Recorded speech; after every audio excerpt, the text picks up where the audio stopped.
দর্শক, শিক্ষকদের মহাসমাবেশের বিস্তারিত জানাতে শহীদ মিনার থেকে যোগ দিচ্ছেন সহকর্মী পার্থ সাহা।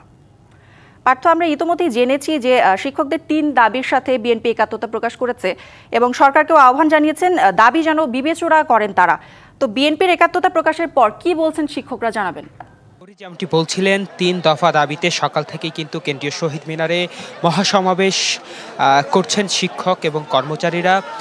আমরা সকাল থেকে আসলে কথা বলেছি এখানে যারা আন্দোলন করছেন, আন্দোলনরত শিক্ষক এবং কর্মচারীদের সাথে। তারা বলছেন বেসরকারি শিক্ষা প্রতিষ্ঠানে এমপিওভুক্ত যে সকল শিক্ষক এবং কর্মচারী রয়েছে তাদের যে সংখ্যা সেটি কিন্তু তারা বলছেন প্রায় ৬ লক্ষাধিকের বেশি এই সংখ্যাটি। এরা সবাই কিন্তু আজ এই মহাসমাবেশে যুক্ত হতে রাজধানী এবং রাজধানীর আশেপাশে বাংলাদেশের যে সকল জেলা, উপজেলা, ইউনিয়ন, ওয়ার্ড সব জায়গা থেকে কিন্তু আমরা দেখেছি সেই সকাল থেকেই তারা একে একে এই মহাসমাবেশ সফল করার উদ্দেশ্যে কেন্দ্রীয় শহীদ মিনারে অবস্থান করছে এবং স্লোগান দিচ্ছে।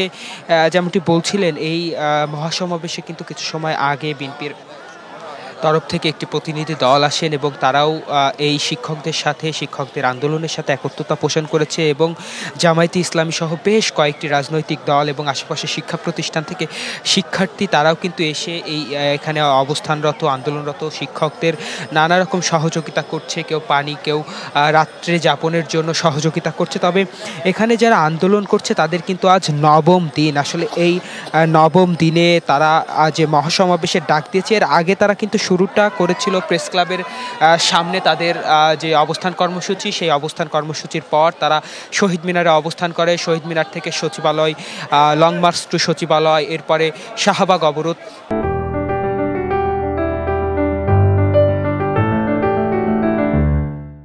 আজ নবম দিনে তারা মহাসমাবেশের ঘোষণা দেন এবং মহাসমাবেশ থেকে তারা কিন্তু বলছেন তারা দ্রুত সময়ের মধ্যে সরকার যদি তাদের এই যে দাবি, ৩ দফা দাবি, সেটি যদি মেনে নেয় তাহলে তারা দ্রুত সময়ের মধ্যে আবার নিজ নিজ শিক্ষা প্রতিষ্ঠানে ফিরবেন এবং শিক্ষার্থীদের যে শিক্ষার ঘাটতি রয়েছে সেটি দ্রুত সময়ের মধ্যে পূর্ণ করবেন। কৌরি, এই ছিল শহীদ মিনার থেকে বর্তমানে আমার কাছে সর্বশেষ। পার্থ, ধন্যবাদ আপনাকে।